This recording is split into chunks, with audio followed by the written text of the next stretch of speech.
कभी कभी परमहंस का भी प्रेम किसी ऐसे पवित्र जीव के ऊपर प्रकट हो जाता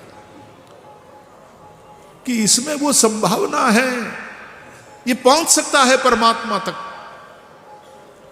रामकृष्ण देव परमहंस है और दत्त परिवार का लड़का नरेंद्र दत्त, उसके ऊपर कैसा दिल आ गया, इतना ज्यादा नरेंद्र के प्रति अटैचमेंट रामकृष्ण देव का कि थोड़े दिन यदि नरेंद्र न आवे मिलने के लिए तो रामकृष्ण परमहंस व्याकुल हो जाते थे, पूछवाते थे, नरेंद्र के घर आदमी भेजते थे कि 3 दिन हो गए तू क्यों नहीं आया, तूने मुंह नहीं दिखाया।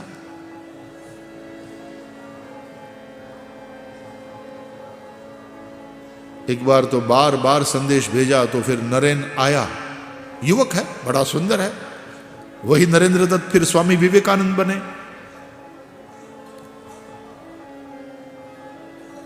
संदेश सुनाने वाले ने कहा भी कि अरे नरेंद्र, बार बार वो महापुरुष तुमको बुला रहे हैं और तुम पहुंच नहीं रहे हो, कैसे आदमी हो रहे। धन्य समझना चाहिए अपने आप को कि ऐसे महापुरुष तुमको बार बार याद करते हैं, बुलाते हैं। बहुत संदेश पहुंचे तो फिर वो नरेंद्र युवक फिर पहुंचा रामकृष्ण देव के पास, आकर प्रणाम किया, लेकिन थोड़ा गुस्से में है। अब क्योंकि परिचय हो गया, थोड़ा खुल गया है, कोई नहीं था। आकर प्रणाम करके बैठा तो रामकृष्ण देव इतने खुश हो गए देखकर, नरेन आ गया तू, अरे कहां खो गया था, मैंने तुझे इतने दिनों से देखा नहीं, मैंने पता है कितने लोगों को भेजा तेरे पास संदेश। और नरेन कहता, ये क्या है महानुभाव, आपको क्या हो गया, आप एक परमहंस है, एक साधु पुरुष है, और मुझ जैसे एक गृहस्थी लड़के के प्रति आपकी इतनी आसक्ति। महाराज, आपने श्रीमद् भागवत के जड़ भरत की कथा तो सुनी होगी, क्या दशा हुई थी एक हिरण के बच्चे में आसक्त होने के चलते। हिरण का चिंतन करते करते ही मरे थे और दूसरे जन्म उनको हिरण बनना पड़ा था, पशु योनि में जाना पड़ा था। मुझे तो चिंता हो रही है कि आपकी कहीं वो दशा न हो जाए। अब नरेन ऐसा बोला, रामकृष्ण थोड़े स्थिर हो गए। परमहंस महापुरुष है। आंखें फाड़कर नरेन को देखते रहे, चिंतित भी हो गए और आवेश में अचानक उठकर वहां से भागे, दौड़कर सीधे ही महाकाली के मंदिर में पराम्बा भगवती काली के समक्ष द्वार बंद किया। ये काली का सामान्य पुजारी नहीं है, काली के साथ बात करने वाला महापुरुष। माता काली के साथ संवाद किया।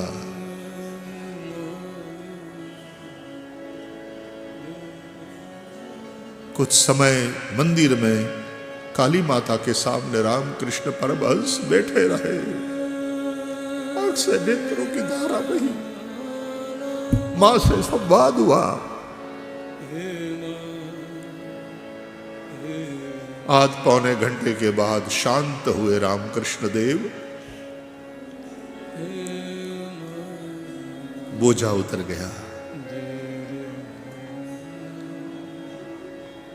प्रसन्न होकर के मंदिर के द्वार खोलकर रामकृष्ण देव बाहर आए। अब वो नरेंद्र बैठा हुआ अपने आप को कोस रहा था कि मैंने कुछ ज्यादा ही बोल दिया आज, कुछ भी हो ये महापुरुष है, मुझे ऐसा नहीं बोलना चाहिए था, आएंगे तो मैं क्षमा मांग लूंगा। रामकृष्ण देव जैसे आए, नरेन जहां बैठा था उठ खड़ा हो गया। महाराज मुझे क्षमा करें, मुझसे अविवेक हो गया। रामकृष्ण देव अपनी उसी स्टाइल में, उनकी अदा थी, नरेन को देखकर मुख पे प्रसन्नता, बोझा सिर से हट गया है, रिलैक्स हो गए हैं पराम्बा भगवती के साथ संवाद के बाद। और नरेंद्र के सामने देखकर कहते हैं, साला मुझे कहता है मेरी दशा जड़ भरत जैसी होगी, क्योंकि मुझे आसक्ति हो गई है इसमें। सच में एक बार के तो मैं भी डर गया। पता है, मैंने मां से पूछा, काली मेरी मां, क्या मेरी दशा भागवत के जड़भरत जैसी होगी? मुझे नरेन में आसक्ति हो गई है, मोह हो गया है उसके प्रति। और ये तो सही है मां की मैं उसके प्रति आकृष्ट हूं, थोड़े दिन वो छोरा नहीं आता तो मैं व्याकुल हो जाता हूं। ऐसा क्यों हो रहा है मां, ऐसा क्यों हो रहा है? पता है मां ने क्या कहा? मां ने कहा, रामकृष्ण तू नरेन में नहीं, नरेन में मैं हूं, तू मेरे प्रति आकृष्ट है। मैं नरेन के भीतर बैठी हूं और उसके भीतर प्रकट होना चाहती हूं। तेरा प्रेम नरेन के भीतर मुझे प्रकट करेगा। वो एक ऐसी दिव्यात्मा है, तुम उसके ऊपर काम करोगे, उसकी कुंडलिनी जागृत हो जाएगी। वो बहुत बड़ा महापुरुष बनेगा, न केवल भारत को, पूरे विश्व को एक प्रकाश देगा। तब जाकर मां के वचनों को सुनकर मुझे शांति हुई, वरना एक बार के तो मैं भी घबरा गया था कि क्या मुझे आसक्ति हो गई।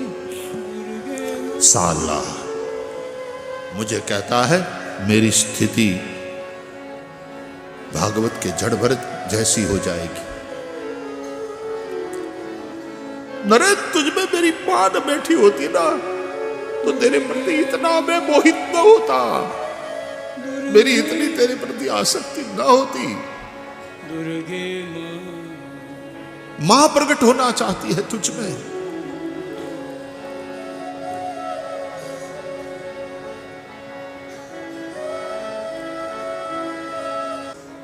रामकृष्ण परमहंस देव ने नरेंद्र दत्त को स्वामी विवेकानंद बना दिया। और रामकृष्ण देव के अंतिम दिनों में आप कथा पढ़िएगा, कैंसर है, रामकृष्ण देव अतिशय कष्ट से शरीर गुजर रहा,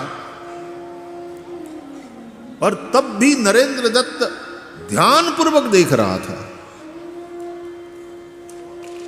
कि अपने आप को परमहंस कहने वाले मेरे सद्गुरुदेव अब इस स्थिति में क्या करते हैं और किस तरह उनका शरीर छूटता है।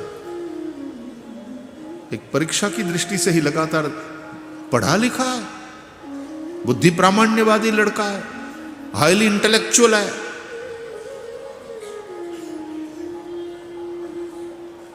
लेकिन जिस तरह परमहंस देव का शरीर छूटा, मैंने वो तस्वीर देखी है, आप लोगों ने भी, क्योंकि अवेलेबल है, कभी देखना। रामकृष्ण परमहंस देव की अंतिम स्थिति, शरीर छूटने वाला है, शिष्य घेरे हुए हैं। बंगाल ने कैसी कैसी विभूतियां दी है।